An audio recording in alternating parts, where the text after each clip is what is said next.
Welcome back to the channel, everyone. Today we're going to be traveling back in time to some predictions I made in my very first video, which is Palantir going to kill ERP? ERP systems are just trash, in my opinion. They are legacy holdovers from a time before time, when business was stuck doing things without modern SaaS technology, without clouds.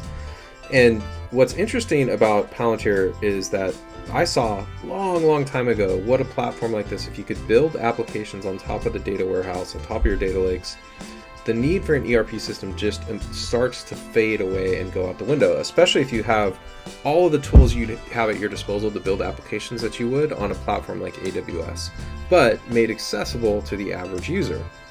And so what we're going to look at today is a clip I found that talks a lot about the same reasons that I saw that the ERP system, the ERP space is dying and going to die, but from a gentleman who is in the space, someone who follows the trends and is paying attention to this. And what's interesting, and you're going to want to stick around, you have to see this clip. He is going to mention Palantir, and he's going to mention Palantir specifically in this context. So don't go anywhere. Watch this first clip, but this gentleman is going to say some really cool things. And then we're going to talk a little bit more about how this links up to their strategy, how it applies the market they're going after, and how Palantir could win or could get screwed with this kind of a strategy, and which market is going to be bigger, the former ERP space or the sort of emerging SaaS 2.0 space.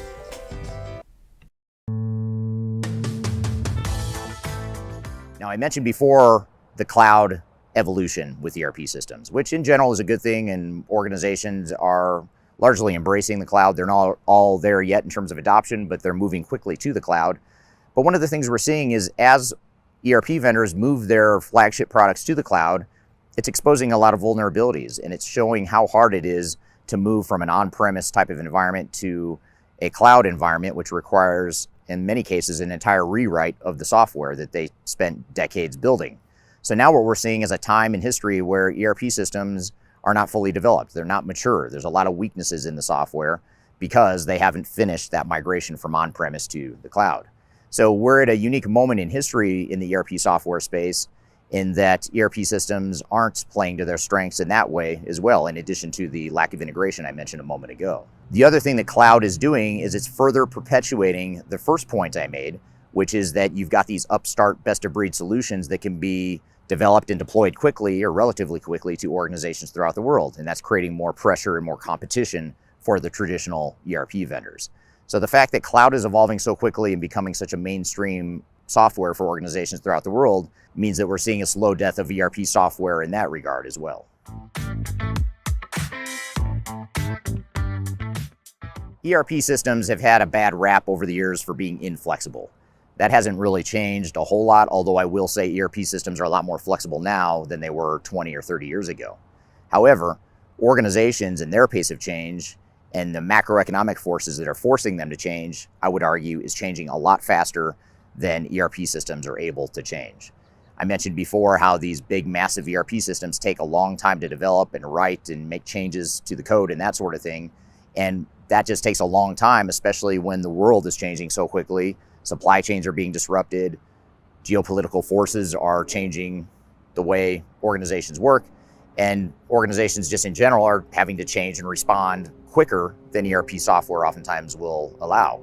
And for that reason, you're seeing organizations take less of a full integrated ERP system approach and more of a best of breed solution approach to identifying the best technology or technologies for specific parts of their business rather than doing massive overhauls of their entire operations. So look to this inflexibility of ERP software to be something that contributes to the potential death of ERP systems as we know it today. So all of these trends I've talked about so far are fueling this trend towards less of a focus on single systems and more of a focus on general platforms that can be used to deploy different types of technologies. In other words, focusing on a platform or interoperability of multiple systems.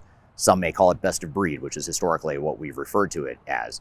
And that is essentially where we have a platform that we might use, such as, say, a ServiceNow or a Palantir.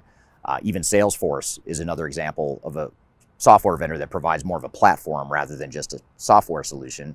And that platform allows you to mix and match different types of technologies and bolt them together into a unified workflow. So in other words, you have alternatives to the big ERP systems now that you didn't have before, to where you can more feasibly integrate different systems and deploy different technologies throughout your organization without having to feel like you have to have one single vendor provide it all. It goes back to the point of ERP systems not being able to be everything to everyone and trying to adjust to that via this concept of platforms, interoperability, and best of breed.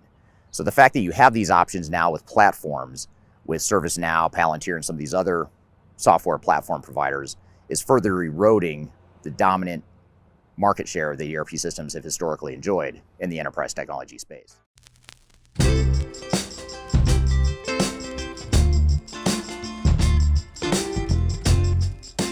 All right, there you have it. Palantir replacing ERP.